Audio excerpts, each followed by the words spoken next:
Infelizmente, essa autoridade do Supremo Tribunal Federal, que eu prefiro não falar o nome dela, ela não tem formação militar, ela não sabe o que é ser um militar. Tá certo? O militar jura defender a pátria com o sacrifício da própria vida. E o compromisso com a verdade é um dos aspectos mais basilares nossos. Então, conversei com alguns colegas que são advogados, inclusive, algumas pessoas que me disseram assim, não, isso daí faz parte do juridiquês. Mas engraçado, não usaram esses termos. O Supremo, nem nenhuma autoridade do Judiciário usou esses termos quando fez, por exemplo, condução coercitiva ou qualquer outra coisa que seja chamada isso daí, para ouvir bandidos que roubaram o Brasil durante vários anos, nesses últimos 30 anos. Em nenhum momento isso foi utilizado. Então, sinceramente, faltou o entendimento desse ministro do STF, do que significa a liturgia do cargo e do respeito entre os poderes e entre as pessoas, e principalmente entre os profissionais. Então, se ele quer ser respeitado como ministro do Supremo Tribunal Federal, ele precisa respeitar os militares das Forças Armadas. Como o senhor tem visto o comportamento do STF, que hoje também executa, legisla, né? Parece que os ministros togados têm mais poder que o próprio presidente. Existe um respeito e uma interferência por parte da instituição STF quando o plenário julga alguma coisa e define como corte maior do país. Mas somente deveria definir quanto à constitucionalidade das coisas. O que tem acontecido no plenário do STF é que, em alguns momentos, ministros do STF dão decisões monocráticas, tá certo? Individuais, sem consultar nem o plenário. Essas decisões estão influenciando, sim, a capacidade do executivo executar. Então, o STF deve existir para julgar, o legislativo para legislar e o executivo para executar.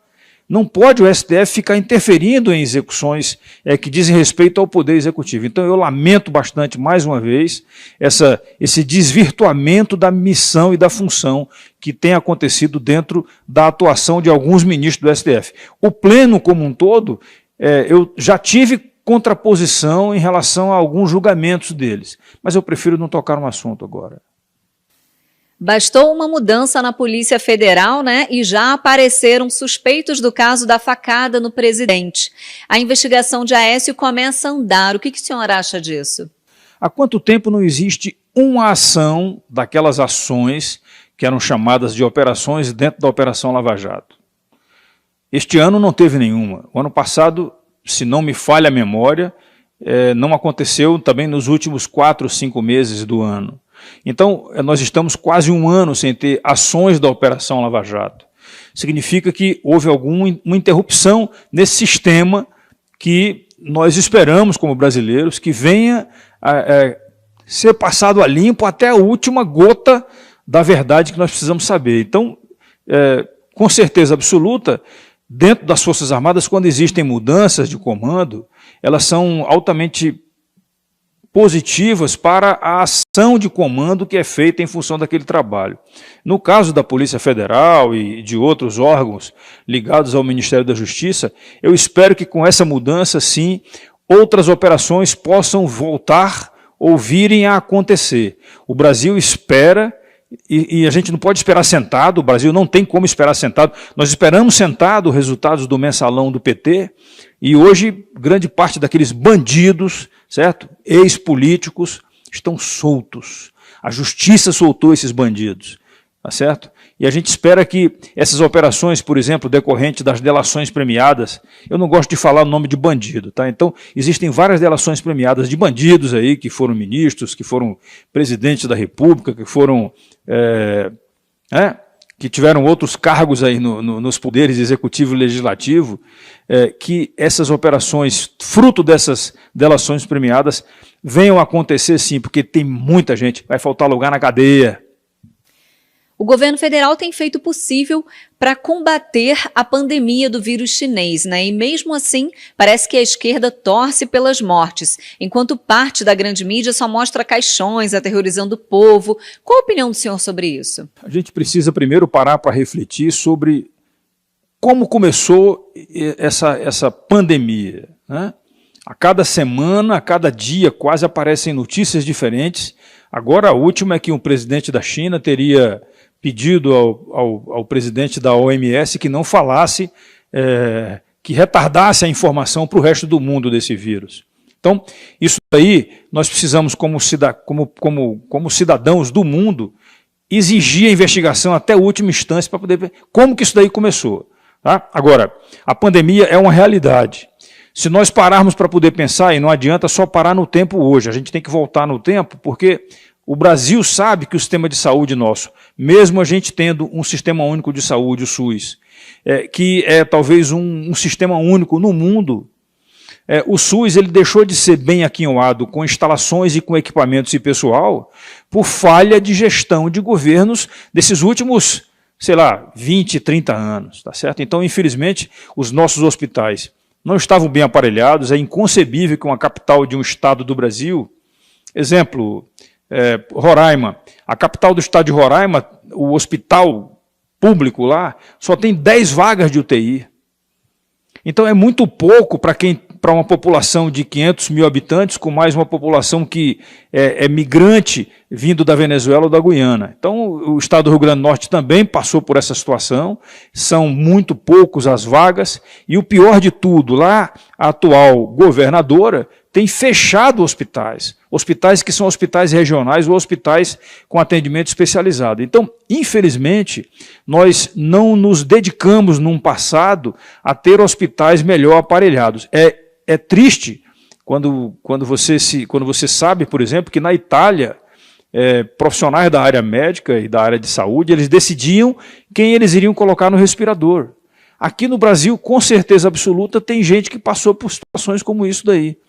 Tá certo? Então, os hospitais nossos já estavam devidamente superlotados, eu visito os hospitais quando vou ao meu estado, Rio Grande do Norte, e com o Covid-19, com os casos mais graves, as pessoas não tinham também como buscar um melhor atendimento médico, por exemplo, nessa parte de deficiência respiratória. Lembrando que o vírus não ataca só os pulmões, ele ataca também o coração, e depois que ele começa a atacar um órgão desses vital, aí, como os pulmões ou o coração, ele também está atacando os rins e tudo mais. Então, nós sabemos que existem sim deficiências no atendimento brasileiro.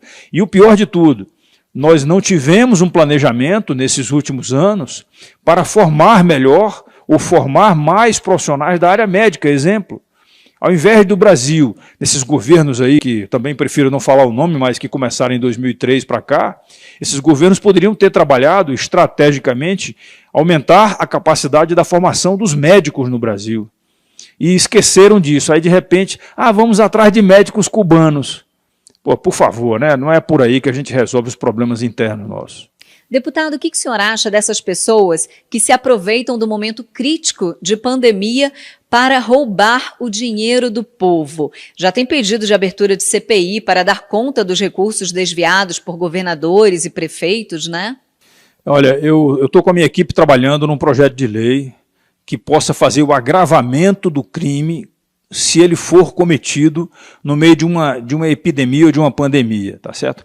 Na verdade, nós deveríamos ter pessoas ocupando cargos executivos, ou até mesmo no legislativo, que tivéssemos atribuições em relação a algo nesse sentido que você me perguntou, que deveriam ser pessoas honestas e pessoas que agissem de boa fé e não de má fé. Infelizmente, nós temos os dois lados também. Parece, pelo que tem sido mostrado aí na mídia, não tenho informações muito precisas sobre isso, mas algumas pessoas estão usando da má fé, oferecendo vendas de produtos voltados para o enfrentamento ao Covid-19, e essas pessoas, essas empresas não existem.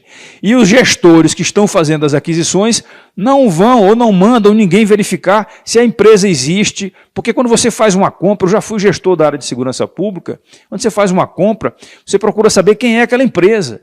E a 8666, quando você faz as compras online, é obrigação sua fazer uma verificação, a idoneidade da empresa, o histórico dela de vendas, a qualidade dos produtos que ela tem entregue, isso daí é uma coisa que é obrigatória. Aí os gestores estão recebendo recursos aí que não precisa nem de licitação, é um absurdo. Então, eu sou a favor do agravamento da pena, multiplicando até por 3 ou 4 vezes maior a pena. A verdade, vai ter que faltar cadeia realmente para tantos crimes que a gente sabe que estão sendo cometidos. Para a gente finalizar, deputado, que recado o senhor gostaria de deixar para a população brasileira nesse atual momento que estamos enfrentando? A população brasileira, eu tenho dito que ela é a matéria-prima de tudo no Brasil. É exatamente da população brasileira, desse cadinho populacional, que nós temos, por exemplo, os integrantes das Forças Armadas. Eu saí de dentro desse cadinho quando eu deixei de ser aluno de medicina e fui fazer a Academia Militar das Agulhas Negras. Eu vim de família humilde, meu pai era caminhoneiro, minha mãe era costureira, professora de piano. Então, nós temos que investir na matéria-prima, que é o cidadão brasileiro. Nós precisamos investir na conscientização, na formação do caráter, na formação moral e também na formação intelectual. Me preocupa muito aqueles que estudam, por exemplo, em escolas, em institutos federais, escolas técnicas ou em escolas públicas, e que os professores ou as pessoas que estão circulando com vocês ali estão fazendo uma pregação política. A gente tem que buscar a formação dos bons profissionais. A gente tem que entender que aquilo que é seu e aquilo que não é seu é de alguém. Você deve procurar saber quem é o alguém, esse alguém dono disso daí. Isso daí tem que começar com os pais. Isso daí tem que começar nas igrejas, a formação moral, espiritual. É na igreja que a gente procura também melhorar isso aí quando falta a formação paterna e materna. Então a mensagem que eu deixo finalmente é essa daí. Procure fazer a sua parte, procure fazer isso dentro da sua casa, porque se nós melhorarmos a nossa matéria-prima de cidadãos brasileiros, nós estaremos melhorando também no futuro breve, se Deus quiser, a formação dos políticos, a formação dos empresários, e com isso nós teremos sim um país do presente. Eu cansei porque eu comecei a minha vida de estudante ouvindo que o Brasil seria o país do futuro, o país do futuro.